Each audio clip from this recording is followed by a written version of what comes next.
Hey everyone, welcome to the Sword and Laser. I'm Veronica Belmont. And I'm Tom Merritt. And Sword and Laser is a book club, but it is so much more. We bring you author interviews, news from the world of science fiction and fantasy, and of course, awesome discussions from fans like you. And we are very happy to have author Peter V. Brett on the show today. Pete, thanks so much for coming back on the show. Hi guys, thanks for having me.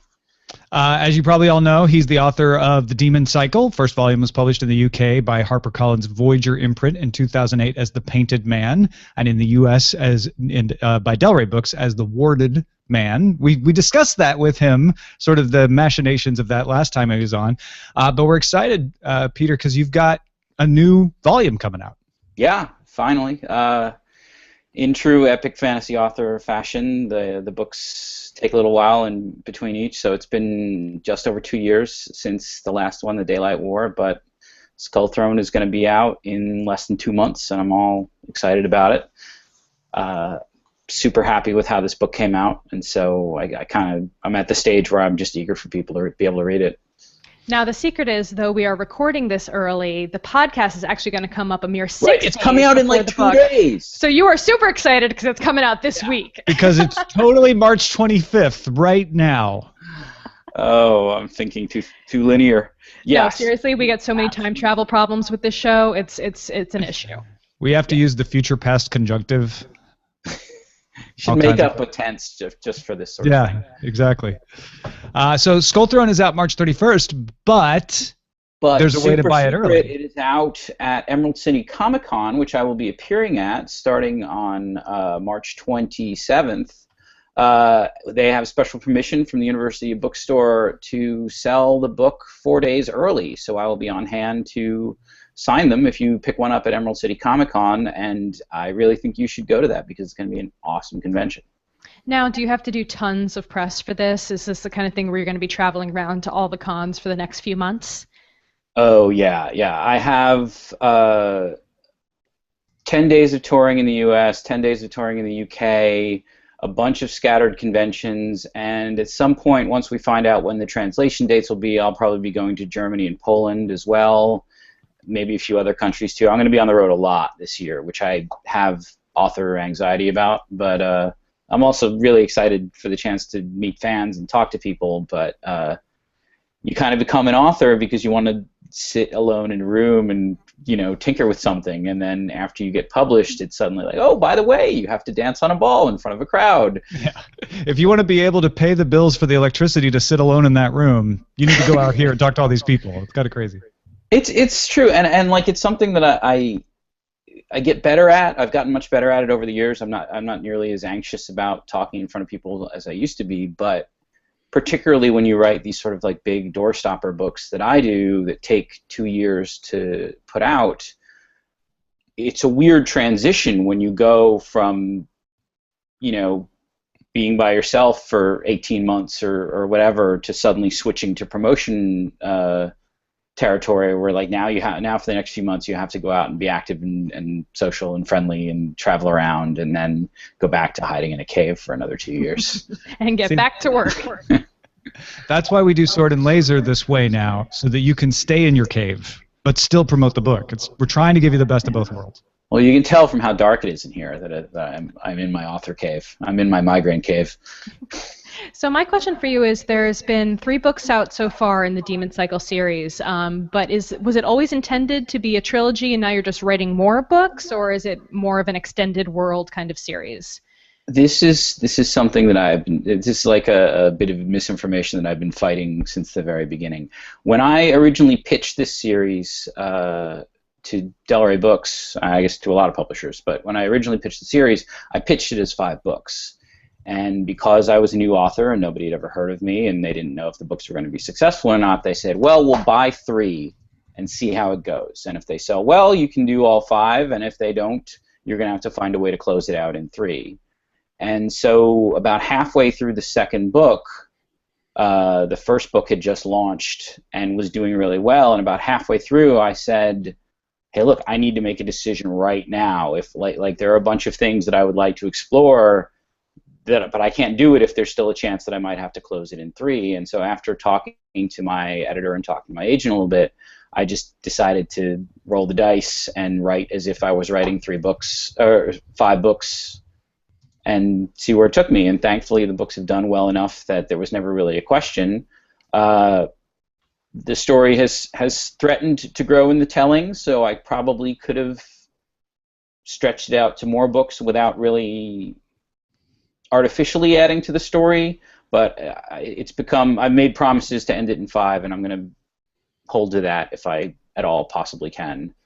Yeah, I noticed Close because it you out. said 3 books, and then you said 5, and then I was like, maybe he actually means 7. Maybe it's going to be a 9-book series. It could keep going. Well, this is how publishers. It's kind of weird the way publishers work, because they buy books in 3s because it's a fantasy, so obviously it must be a trilogy. Because how could it not be a trilogy if it's a fantasy, right?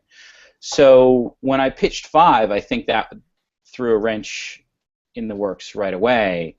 But then when they bought the last 2 books, they also bought an unnamed 3rd book because they buy books in 3s, and so now I'm contracted for 6 books. So I could extend the series to a 6th book, and nobody could stop me if I wanted to, because I have a contract for another book.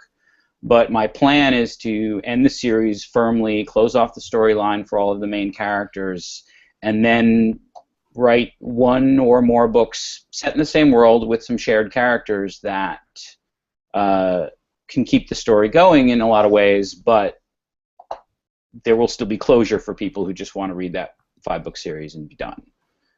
It's one of the things I liked about the way Joe Abercrombie handled his trilogy, and then gave you books in the universe with some of the same characters, so you could continue to experience it without having to continue, not that the story was bad, but in other words, the first trilogy was nice and self-contained. You must have an incredible empathy for George R. R. Martin. I do. So first off, with regards to Joe, like, Joe's a good friend of mine, and I absolutely agree that his approach was wonderful. It showed he finished a series, he proved he could finish a series, and then he had more stories to tell, and he had a lot of different characters that he wanted to explore, and I kind of feel the exact same way. And so I have at least 1 standalone book planned that I will get to eventually in the series that I could have worked into the larger story if I wanted to add a 6th book to it, but I decided against. It's better as a standalone. And then I still have a bunch of other characters that I would really like to explore and really like to take the time to do that, but I think I'm better off giving some closure and then sort of restarting with a new series. As far as George R. R. Martin goes, I have enormous empathy for him. I, like many authors my age, was reinvigorated with the fantasy genre because of George R. R. Martin and because of the Song of Ice and Fire. I would still be writing fantasy either way. I was doing it long before I read those books, but those books really were a kick in the teeth to say you don't have to make it just for kids. You can have adult themes, you can explore complex issues, you can explore complex characters in a way that I hadn't really seen in fantasy books prior to that. And so I think my books and my writing grew up because of reading George's books. And now when I'm a few books in and I realize how many open threads I have, how many characters are pulling in different directions that I need to get back together in order to have closure, it's daunting and terrifying. And just remembering everyone's name and remembering, the little details about all the different characters and what their motivations are is staggering at times. And I am dealing with only a fraction of what George is dealing with. I mean, George's books are noticeably longer than mine, and he infamously has a lot more POV characters than I have. I have about 10 POV characters now, but I don't use all of them very often. Some of them I've only used a handful of times. George, I don't even know how many he has now. George might not know how many at this point. And I get very frustrated with people who think that they know enough about George to criticize him and say, like, he doesn't care about his fans and that's why he worked on this other project, or he doesn't care about his fans and that's why he's out promoting his books or working on the show or whatever. And I think that people don't understand, and I say this respectfully, that writing a book isn't as easy as just sitting down and typing.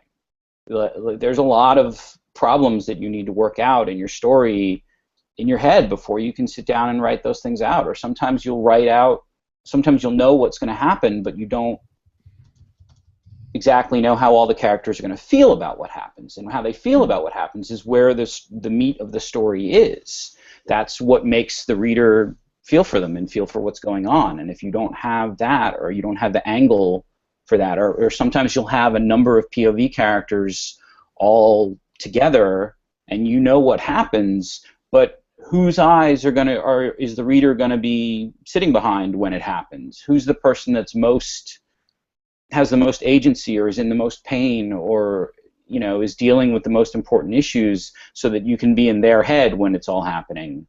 And those sorts of things you need to chew on sometimes, and so it's not something that you can just sit down and write. I mean, you can, but you're not going to have as good a book as if you work those problems out in your head before you sit down and write it. And so I really feel for George, and he's working on his art, and he's doing it the way he wants to do it, and that's how any piece of art should be done. Once your fans start dictating your art, it's not your art anymore. And when you have fans who are critical of something, and you're saying, well, why aren't you listening to our criticisms? Well, there's a bunch of other fans who love that same thing that you're criticizing, and who do I listen to? You listen to yourself. You listen to the creative voice that started it all. That doesn't mean you can't improve if someone points out a flaw and you agree that it really is a flaw, but you have to kind of follow where the story's going, and sometimes that takes longer than a book a year. No, I think that's really well said, and I think that carries over to many different kinds of artwork as well, beyond writing. Even podcasting, I think we've struggled with that a little bit. Taking feedback from the audience and deciding what to use and what not to use, and being true to doing the show that we love doing. So it's definitely not as intense, probably, as what you or George R. R. Martin are going through, but. Well, there's different ways, right? You can run it like Harry Turtledove does, or the Mongoliad, and say avowedly, like, yes, please come help us build this, and that's a way to do it. Or you can do what we're doing with George R. R. Martin, or with you, Peter V. Brett, and say, tell us a story. And if that's the situation you're in, I think as a reader, we have to let you tell us the story. Yeah. Well, speaking of fans, we do have questions from our Goodreads audience, and let's kick it off with Chirp Kristen, who says, have you seen any new tattoos from your books? Have you ever seen them randomly on the street? I have never encountered a fan randomly on the street, I think, ever. I've never seen one, like someone reading one of my books in the wild, which I would be thrilled. I think I would immediately tweet that if that happened. For tattoos, I have sort of a running file of fan art that I get, that I keep, and I start a new file every year. And so since January of this year, there have been 3 new people who've gotten tattoos. I think there's dozens at this point, which is both wonderfully gratifying and kind of daunting at the same time, that people have sort of permanently marked themselves with things from my books. And every time someone gets a tattoo, like I kind of feel like in my heart, like, wow, I hope I didn't just kill your favorite character.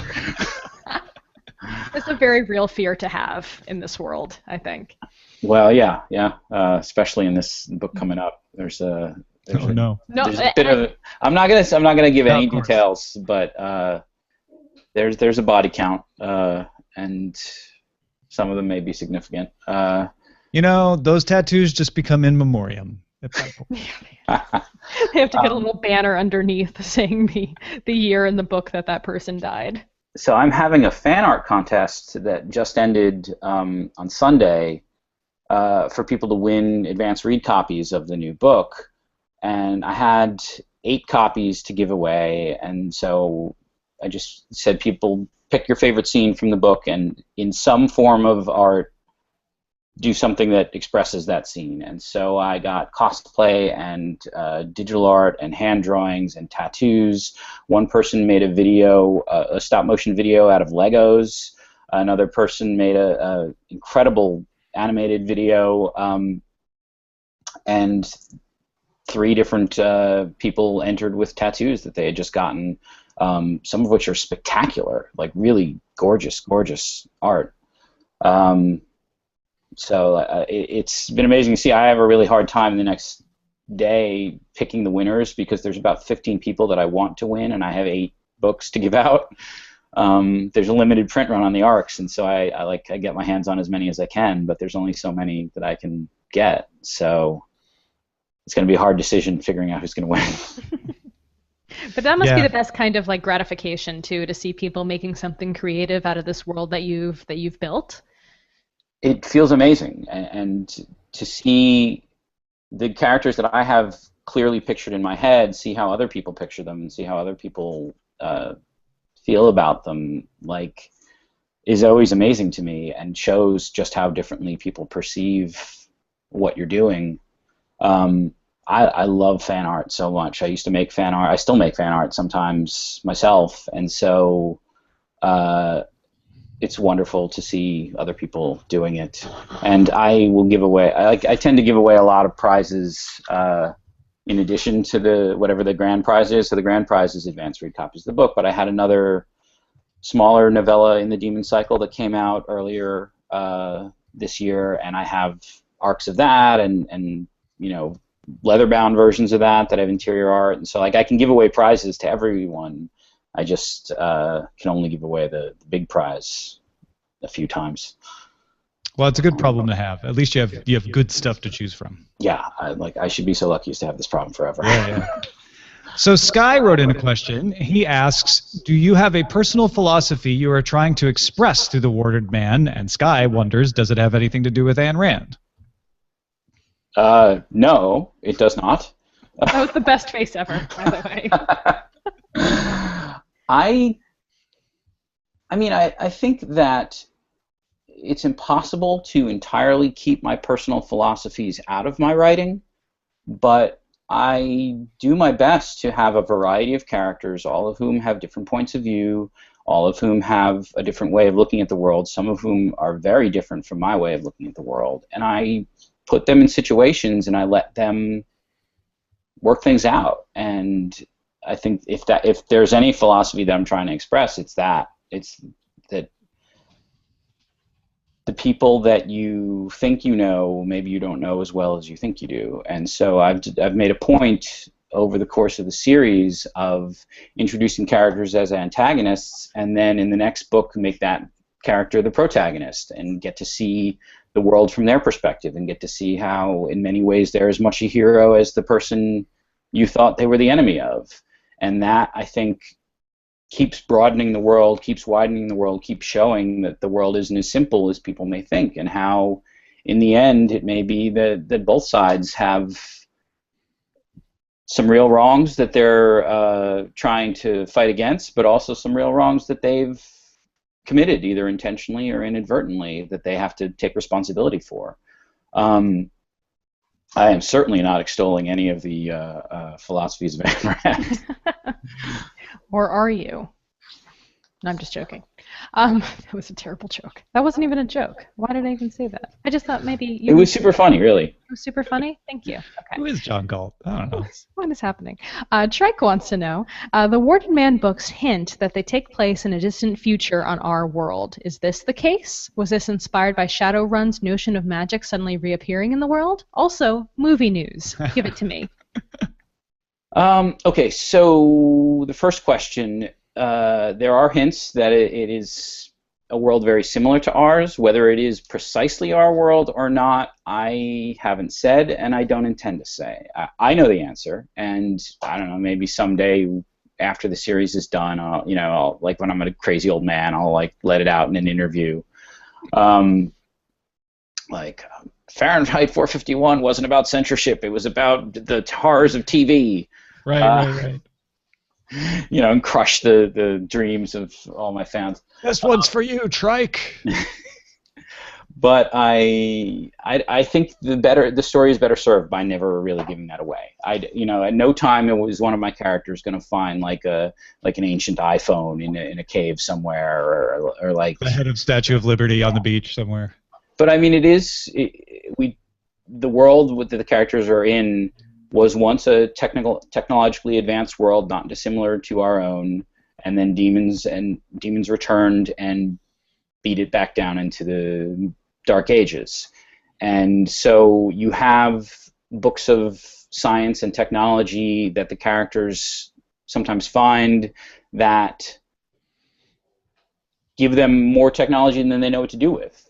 Tell them how to build stuff that they don't have the machines or the tools to ever build, or tell them things about science that they have no way to verify or no way to deal with. And so they sort of have to make do with the technology level they have, but with a source of information that goes beyond that, which I think creates a really good setting and kind of helps me as an author sometimes pull a rabbit out of a hat when I need to, cure someone who's really, really sick or something.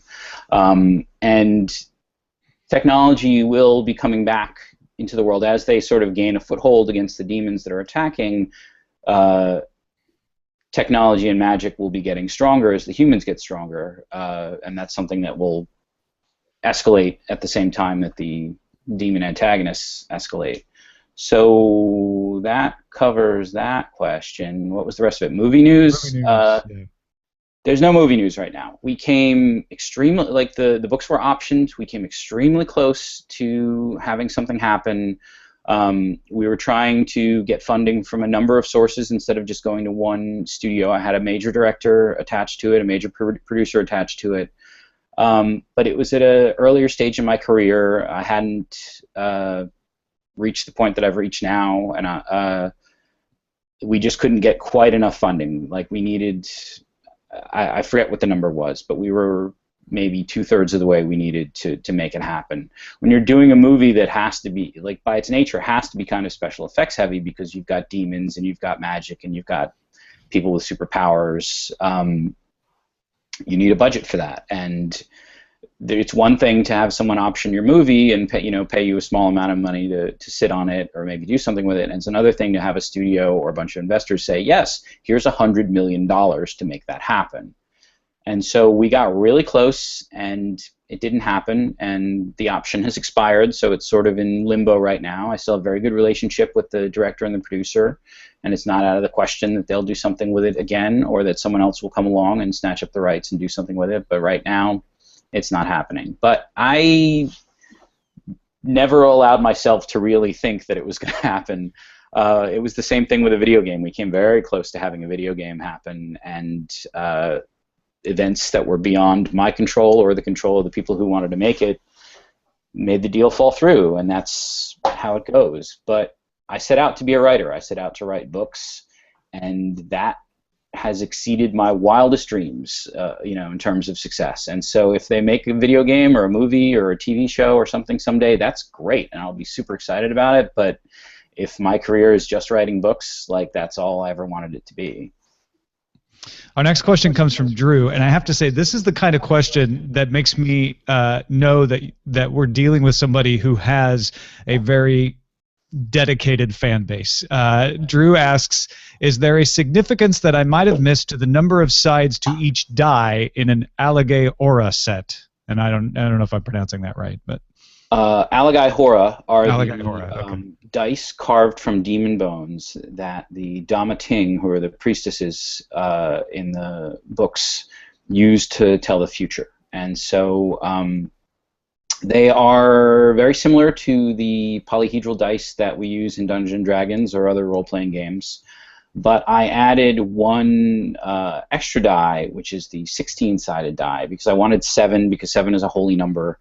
And the problem is the 16-sided die doesn't really occur in nature. There is no such thing, and so that one, whenever people try and make a set, they'll get a set of polyhedral dice and draw wards on them or something, usually for a fan art contest or something like that. And then they'll get to the 16-sider and they'll not know what to do. That's where you got to set up the Peter V. Brett store that sells 16-sided die, right? Mm-hmm. I've been tempted to have a couple custom made, but I'm tempted to do a lot of things that I end Sure. up. Someday, maybe, if there's enough interest, I might make a set. And then Chris wants to know, what's your craziest Mike Cole story? Oh, wow. We know you guys are thick as thieves. That you can safely tell. Mike and I have been friends for 20 years, and getting into trouble for 20 years. And so to pick one crazy story out of that is surprisingly difficult. I will say that when we met, I was one of a handful of people who were doing Battle of the Bands in high school, and Mike came from another high school with his band to compete in the Battle of the Bands. That was how we met.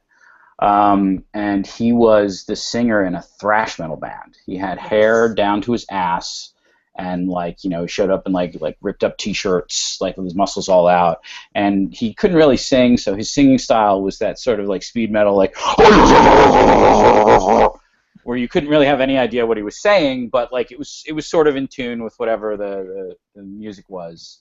So that was how we met. And a year later, when I went to college in Buffalo, I saw, I was like the only guy there with long hair, and I saw this one other guy with long hair, and I was like, oh, who's that? And I was like, oh, hey, that's that guy Mike. And we were friends ever since. Oh, that's very cute. Our final question comes from Rob. He wants to know, what was the last book you read outside of your own genre that you found particularly enjoyable? Well, I am almost done. I've been doing a lot of audiobooks lately. My reading time is not what it used to be, and I also am what I call Twitter-pated, which is just, if I'm reading on my iPad is also the device where I play games and where I check my Twitter and check my Facebook and my email, and you become scattered and you can't focus as much. So I've been doing a lot of audiobooks, particularly at the gym or when I'm walking to and from taking my daughter to school. And I am almost done with Horns by Joe Hill, which is a fantastic book, but also an extremely dark and sometimes upsetting one, which has been difficult for me because I will use it to I'll use audiobooks to try and take away the misery of being on the elliptical machine out at the gym. And Horns has only added to the misery of being on the there's no escape into the world of Horns. The world of Horns is horrifying. But I'm really enjoying the book, and I'm closing in on the end. I think I'm going to read something a little lighter. Lighter, perhaps. Yeah, I've heard it's pretty intense. I picked up Wesley Chu's The Lives of Tao. I hear that's kind of lighthearted. I had just been through all of the Kevin Hearn Iron Druid books, which are so enjoyable and so fun. And Kevin Hearn makes the elliptical machine at least 23% more bearable. Yeah. I do Kevin Hearn on the recumbent, on the bike, the stationary bike. Mm-hmm. Yeah, that's usually how I do the stationary bike. Yeah, that's called the Iron Druid Triathlon when you do. But sadly, I caught up on all of those, and so I'm looking for something else that's equivalently sort of lighthearted. I'd already done all the Gail Carriger books, and there isn't a lot of fantasy that's sort of light and funny and not as dark. So I've been looking for suggestions for something else to. Did you do all of the Gail Carriger books? Because she has the new YA series that's out. That is same universe, just a different, like a finishing school, the finishing school series. I can't remember the name, what it's actually named. There's Curtsies and Conspiracies, and thank you. Petticoats and Some Weapon, I forget. I've done those too. Gail and I are friends, and so I like her books in audio much more than I like them in print, actually. the British accents of the narrators just add something to it that it's exhausting to do the British accent, the funny British accent in my head, but to have someone else do it is great. Gail has another book that's coming out shortly, though, Prudence, which is her next sort of adult fiction book in that world, and so I'm waiting for the audiobook for that to come out so I can pick that up too. Ooh, I may have to read that one myself. Rob had asked what the last book outside of your genre that you found I would say enjoyable. Horns is outside of my genre. Is it? Okay, it's far. You're right. I guess it is sort of tangentially related. I mean, there's a horror element to my books, and there is a supernatural element in Horns. But well, so I would consider that outside of my genre. I really enjoyed and read almost the entire series of recently, the Kate Daniels series by Lona Andrews. It's kind of urban fantasy, kind of fun, a little bit sexy. So if you're looking for something, it's kind of like Girl Iron Druid in a way. So yeah, maybe check that one out. Okay. Yeah, that's my recommendation. All right, well, that kind of wraps things up. Pete, thank you so much. And of course, The Skull Throne comes out on March 31st. That's just in a couple of days from now, fourth in the Demon Cycle series. And you're going to be at Emerald City Comic Con, so people should be looking for you there as well, right? Yeah, I will be at Emerald City Comic Con with a ton of other authors. Pat Rothfuss is going to be there. Robin Hobb is going to be there. Naomi Novik is going to be there. Mike Cole is going to be there. And we... you can hear it first here, since I'm not giving anything too secret away now. We will be doing an Authors with Drinks event somewhere off-site, so if you can't get tickets to the sold-out Emerald City Comic-Con and you want to come over and have a few drinks with me and Mike and Pat and probably Robin and Naomi, we're going to pick a bar and tweet the location sort of last minute, and it'll be a chance to just come and hang out. I don't think there's enough opportunities to do that with authors. Usually you're in a signing line and you get 2 minutes and that's it. Or you're seeing them up on a panel. This is something where you can actually come and we can all socialize and hopefully not drink too much and embarrass ourselves. That's the Washington State Convention Center in Seattle, March 27th through 29th. If there's someone out there like, wait a minute, what is this Emerald City Comic Con? Yes. All right, and that about wraps it up for us. If you want to get in touch with us, our email address is feedback@swordandlaser.com. You can help support our show by heading over to patreon.com/swordandlaser. Our website is swordandlaser.com, in case you couldn't figure that out from all the other stuff. And all of our discussions happen over on goodreads.com/swordandlaser. Thank you so much, guys. We'll see you next time. Thank you.